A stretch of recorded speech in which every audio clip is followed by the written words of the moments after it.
নমস্কার বন্ধুরা, আমি কল্পনা প্রতিদিনের মতো চলে এসেছি। দেখো আরেকটি ব্লগ নিয়ে।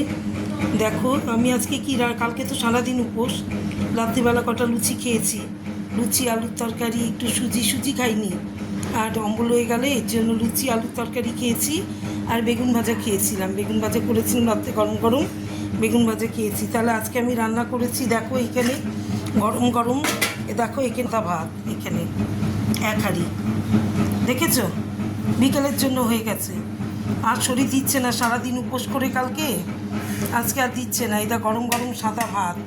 এখানে পরশু দিনের ভাত ছিল, সেটা ফুটিয়ে নিয়েছি, ফ্রিজে ছিল, ফেলবো, এটা ফুটিয়ে নিয়েছি, এটা খেয়ে নেব। আর এখানে করেছি কুমড়ো, মিষ্টি কুমড়ো, কালো জিরা রসুন ফোড়ন দিয়ে, কাঁচা লঙ্কা দিয়ে, দেখো এখানে এটা একবারে ঘেটে দিয়েছি কুমড়োটা। এটা খেতে খুব টেস্ট। আর কিচ্ছু না, শুধু নুন, চিনি, হলুদ, আর তোমার কাঁচা লঙ্কা, আর কালো জিরে, আর তোমার রসুন ফোড়ন, ব্যাস। কি সুন্দর! এটা যে খেতে যা মিষ্টি মিষ্টি লাগে, যা টেস্ট লাগে না ভাত দিয়ে, এটা করেছি কুমড়ো। আর এখানে করেছি আলু ভাজা পেঁয়াজ দিয়ে, এখানে শুকনো লঙ্কা ফোড়ন দিয়ে পেঁয়াজ দিয়ে আলু ভাজা করে নিয়েছি। আর এখানে করেছি টক ডাল চালতা দিয়ে, এখানে চালতা দিয়ে টক ডাল।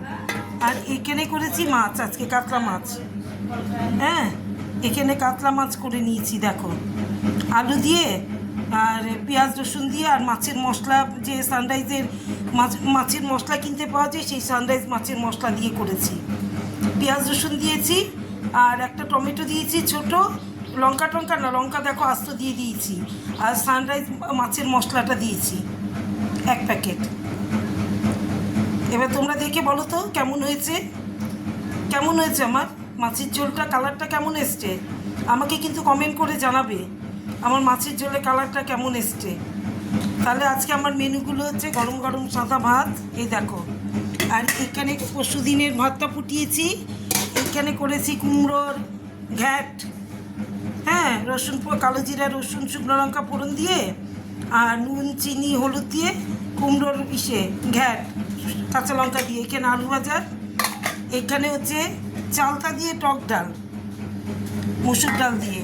আর এখানে মাছের ঝোল, সানরাইজ মাছের ঝোল মশলা দিয়ে করেছি, এটা মাছের ঝোল, কাতলা মাছের ঝোল। তাহলে তোমরা একটু কমেন্ট করে জানিও আমার কেমন হয়েছে আমার রান্নাগুলো, হ্যাঁ। আর তোমরা নিশ্চয়ই খাও সানরাইজ মাছের ঝোল মশলা নিশ্চয়ই। তাহলে আর কি, অনেক বেলা হয়ে গেছে, 3:30 বাজে। এই রান্না শেষ করলাম। আমাদের মাসিমা আজকে আসেনি, আয় মাসিমা, ওইদিকেও করতে হচ্ছে, যার জন্য দেরি হয়ে গেছে। স্নানও করতে পারিনি এখন রান্না কমপ্লিট করলাম। এখন গ্যাস ট্যাস পরিষ্কার করে স্নান করতে যাব, ঘরটা মুছে স্নান করব, পুজো আছে, পুজো দেবো, তারপরে তো খাওয়া দাওয়ার পর্ব, তাই না? তাহলে এখনকার মতো টাটা, শুভ দুপুর, এখনকার মতো টাটা, ভালো থেকো সব।